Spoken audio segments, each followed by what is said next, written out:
Hello and welcome back to my channel. My name is Ali and here I just talk to myself about books and then someone, maybe you, may or may not watch this at a later date. Since we are fast approaching 2025, I thought it might be quite fun to do two similar videos, kind of the same but not. So I thought it'd be good to do the 25 books that I am going to be prioritising out of my existent TBR, so books that I already own physical copies of, as well as doing the 25 most anticipated reads that are coming out in 2025. For this one, I will be looking at the 25 books on my current TBR that I am going to be prioritising in 2025 or would like to prioritise. So let's get started.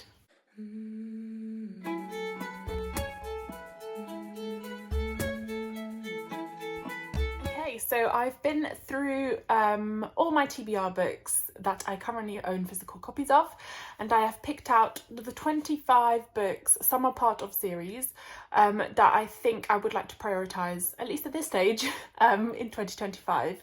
I haven't set any reading goals or anything yet. However, the past couple of years I have managed to read above 100 books, so I'm hoping that whilst prioritising these 25 will still give me enough flexibility to be able to read anything that I'm in the mood for reading. But I do need to clear some of my TBR, otherwise I'm going to have to go on a book buying ban, which I refuse to do, or really very much do not want to do. Right, these are in no particular order, but first of all, I would like to prioritise reading Lucy Undying. I don't know at what point of the year I would read this, but I would presume more towards like October, November time, unless I become too impatient and decide to read it sooner. This is another Dracula-inspired retelling, however it focuses on Lucy, who was one of Dracula's first victims. She was turned into a vampire. She is mentioned as one of his first victims in Bram Stoker's Dracula, and this basically follows her story as she tries to escape Dracula's kind of clutches and discover who she is as her own new person as a vampire. Super excited for this. I've said a million times before that I love retellings, especially ones that focus on women in stories that already exist, that don't really kind of give them too much character or personality. So very, very much looking forward to this one. The next book I'm very much looking forward to, and I was hoping to read before the end of the year, but realistically I don't think I'm going to be able to, because it's now the first week of December and I have a lot of books still left to read from my December TBR, so I'm not sure I'm going to be able to squeeze this one in. But that is Blood Over Bright Haven by M.L. Wang. I've heard very, very good things about this. I loved Sword of Kaigan, so I'm very much looking forward to picking this up. It's a completely different genre to Sword of Kaigan, so this is a dark academia. It follows the story of a young woman who I believe is an orphan, and she's been studying magic. She wants to become part of the High Magistry, which is this society basically for mages, and because she's a woman she faces kind of like a lot of hardship and people trying to stop her from succeeding, and I believe she is paired with a janitor instead of a lab technician, a qualified lab technician, and together they kind of work to be able to become something more, or what they have dreamed of becoming. But I'm very much excited for this. I loved the writing in Sword of Kaigan and I've heard that this is equally good, so I'm hoping that I love this. Next, I have a book that has been massively hyped and I have been putting off but very much want to read, and that is The Invisible Life of Addie LaRue by V.E. Schwab. I think I've said before I've not read anything by V.E. Schwab before, but I thought this would be a good thing to start with because it is a standalone, and also it's one of like the most highly hyped or mentioned books from her. This is the story of Addie LaRue, who makes a deal to become immortal, basically live forever, never age, etc. However, alongside that comes the curse of being forgotten by everyone she meets, until one day she re-meets this person called Henry who remembers her. I don't want to know any more than that because I am a little worried that I'm not going to like it and it's just a case of being overhyped, but I am looking forward to this and I'd like to go into it as blind as possible, so that description is as much as I care to know right now. Next, I have two standalones by Brandon Sanderson, who came out as part of his special projects this year, and that is Yumi and the Nightmare Painter and Tress of the Emerald Sea. So first of all, Yumi and the Nightmare Painter is about Yumi and Painter. I believe he's got an actual name, but they come from different backgrounds, very different backgrounds, actually very different worlds. However, their lives become inexplicably intertwined and they must discover the reason for that. So it's kind of like a bit of an adventure, fantasy, potentially a little bit sci-fi, of how that's come to be. Again, it's one that I don't really want to know too much about, and I'm excited to be taken along for the ride. And Tress of the Emerald Sea is the story of Tress, who has lived on a small island, I think, her whole life, and has never been on adventures or anything. However, is about to embark on her biggest adventure yet when she sets out to save the love of her life, Charlie, who has been kidnapped by a sorceress after being taken away by his dad to try and find a bride abroad. So I believe she obviously goes to sea, there's pirates and things like that, and again it's one I'm excited to pick up and read. Next, the first of a series, and I would like to read all 4 books in the series, and that is Ember in the Ashes by Saba Tahir. I really want to pick these up. I received these for my birthday a few months ago and I've heard only good things about them, and I really want a new fantasy series that is completed to be able to kind of binge. So this is one of my priorities for sure in 2025.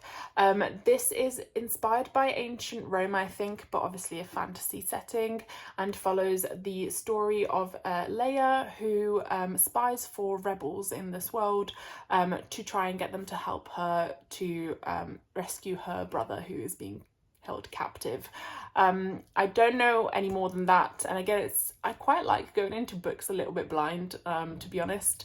I've read all of the blurbs, well, at least the blurb for the first book, because I don't want to spoil myself for the rest of the series, and I've watched a lot of reviews of people talking about this series, so I'm very excited to pick this up and might make it kind of one of my top priorities of 2025. And since we were talking about ancient Rome, one of the other books I really want to pick up, and potentially the entire series, but I only own the first book for now, is The Wolf Den by Elodie Harper.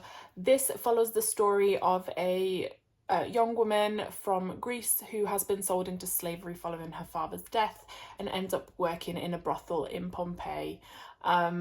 And it's a historical fiction kind of novel, and it's one that I've been recommended by friends. I've heard very good things about, and whilst it's not necessarily kind of mythology inspired, I do also love kind of ancient Rome or ancient Greece type settings, so it's one I'm very much looking forward to. Next, we have a book that I keep seeing everywhere, of a series that I keep seeing everywhere. Again, I might pick up some of the following books if I end up liking it, but for now I only own the first one, and that is The Zodiac Academy. This follows the story of twin sisters who discover they are fae and must learn to harness their powers. I believe this is a dark romance, which is why I haven't bought the rest of the series yet, because I don't know if I'm going to like it, but I am looking forward to it because I have heard good things, and I'm hoping that maybe this will be one of the kind of romances that I do enjoy. So yes, there's that one. I'm hoping they don't change. I have a feeling that they might be getting like a revamp, but then this one will match, so I'm hoping they don't, but we'll see. That's only if I like it anyway. But yes, so this one as well, and sorry, that's by Caroline Peckham and Suzanne Valenti. Next, I have a book, and the sequel's coming back in paperback early next year, so I am hoping to pick this one up as well as the sequel, and that is God Killer by Hannah Kana. This follows the story of a you guessed it, god killer, and she ends up encountering a god that she cannot kill, who is traveling with a young girl on the run, and essentially like protecting her, and together they end up going on this quest to try and save their world, because something is leading to kind of its core rotting or something along those lines. Again, it's one I've heard very good things about, and it's one I'm very much looking forward to. I am a little reluctant sometimes to pick up first books in series until like the sequels are out, in case I really like them, and then I have to wait years and years Sarah J Maas for a sequel to come out. Not that I'm expecting authors to churn out books, because then, you know, they're not as good as you expect because they've been rushed or maybe not edited as well as they could have been. So I'm happy to wait, but also if I can find a series that has at least a couple of books out already and I can binge them, I'd rather do that. So this one I might pick up as well as the sequel. Next, we have The Serpent and the Wings of Night by Carissa Broadbent. Again, this is one that has been absolutely everywhere. I believe this is a duology, but there are loads of other books coming out within this world as well, so I'm definitely going to be picking this up next year, and I believe the paperback of the sequel should be out next year as well, so 2025 priority right here. So this is the story of Aurea, I don't know if that's how you pronounce it, but that's how I'm going to pronounce it, who is the human adopted daughter of a vampire king, and she enters a tournament to become more than what she is and escape her fate as kind of like a prey, and yeah, it's kind of, I think it's like a vampire inspired Hunger Games vibe, which sounds good to me, so I'm definitely going to be picking this one up as well. Speaking of Carissa Broadbent, also on my priority list is the entire Daughter of No Worlds series. So that is Daughter of No Worlds, Children of Fallen Gods, and Mother of Death and Dawn. So this follows the story of a girl who has been, or a young woman who has been enslaved and is being used for entertainment purposes, let's call it, and tries to bargain for her freedom. However, that goes a little bit awry and she must escape.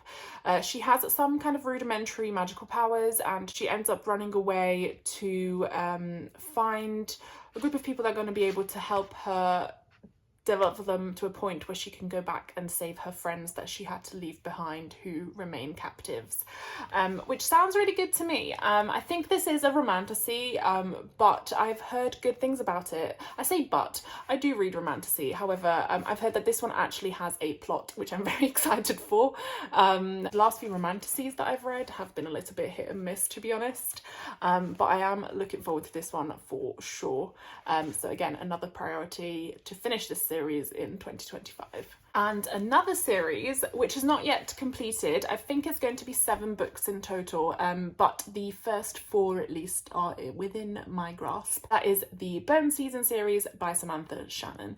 So the first 4 books are The Bone Season, The Mime Order, The Sun Rising, and The Mask Falling.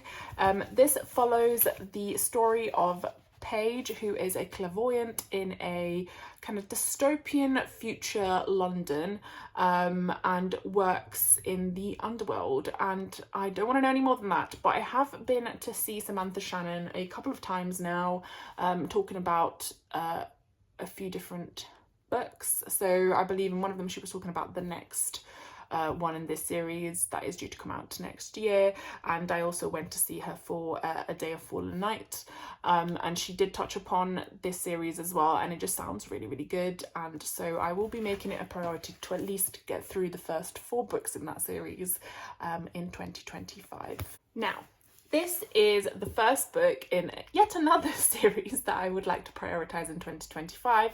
However, I don't want to put too much pressure on myself to read all of the books that I currently own. So I have the first 5 in this series, but I would like to at least get through the first one, and that is Red Rising by Pierce Brown. Again, this is one I've heard good things about, but also mixed things about. So I believe this is kind of like a sci-fi, fantasy, Hunger Games type situation, which does sound intriguing, to be fair. And this basically follows a lowborn who ends up trying to take down the ruling class from within, and I believe ends up working with a few different people. So I'm hoping there'll be a bit of an element of found family and a lot of action and fighting scenes, because I do like those. So again, this is one that I would like to pick up in 2025 and at least read the first book of the series. But if I get a chance, I would like to try and read a few more as well. Next we have The Adventures of Amina El-Sirafi by Shannon Chakraborty. This is a book that I've never read anything like this before, but it sounds really, really interesting. This essentially follows the story of Amina, who is a retired pirate queen who is trying to just live her retired life with her daughter, you know, staying away from trouble, etc. However, is dragged back into the pirate life by a quest that she cannot refuse, and this is essentially almost like her last hurrah as a pirate, and it just sounds really good. And I've not read too many pirate stories, but I do like that this one is kind of like focused on an older character and also a woman, which will be interesting. Next we have a book, again, that has been absolutely everywhere, but that I have put off picking up until the hype died down a little bit, and that is Divine Rivals by Rebecca Ross. I only have the first book, but I would like to also read the sequel in 2025 if I can't remember if it is coming out next year in paperback, but if it is, and if I find an equally sprayed edge version, then I will definitely be hoping to pick that up too, as long as I like this one. So this is a fantasy, young adult fantasy that follows a young girl, so she's 18 I think, who works at a newspaper. She is struggling a little bit because her brother is missing on the front line in this war that's going on, and she is sending him letters via this like magical wardrobe, very Narnia I think, but at least she thinks that's where they're going. Instead, they're actually being delivered once they disappear to her rival on the newspaper. And they start kind of communicating via this magical method, and I think eventually they end up working together. So I think this is kind of like a rivals to lovers YA fantasy. But again, it's one I've heard lots and lots of good things about, and I would like to prioritise it and read at least the first one in 2025. Next we have another dark romance fantasy, and that is Guild by Raven Kennedy. This is a reimagining of the King Midas myth. So King Midas is the king that was able to turn everything that he touched into gold, and this again follows a young woman who was rescued from slavery by King Midas, turned into gold, and is now kind of being kept in a Stockholm syndrome kind of situation where she feels safe but is actually a captive. And yeah, there are quite a few books in this series, and again, it's one that I don't know if I'm going to like or not, but I have heard good things about, especially like the later books in the series. So it's one that I would like to at least read the first book in and decide if it's one that I would like to continue. And last but not least, the 25th book I would like to prioritise in 2025 from my current physical TBR is Assassin's Apprentice by Robin Hobb. I have not read anything by Robin Hobb yet, or at least that I remember, but I would like to start delving into that world, and this is the first in the first trilogy, I think, or so I think I've discovered that's how you're meant to read them. So this follows the tale of Fitz, who is the bastard son of one of the royal princes, and he starts to apprentice the royal assassin, and essentially I think, well, becomes an assassin himself, but also tries and kind of save the throne from his weird and not great uncle. And yeah, I don't know any more than that, don't want to know any more than that, and again, one that I would like to prioritise in 2025. So thank you. I will be doing another video, and I don't know, as I said, what order I'm going to post these in. That will be looking at my most anticipated releases of 2025 that I would like to pick up. But yeah, thank you for sticking around. Subscribe if you're feeling like it, and pop a like, and see you soon.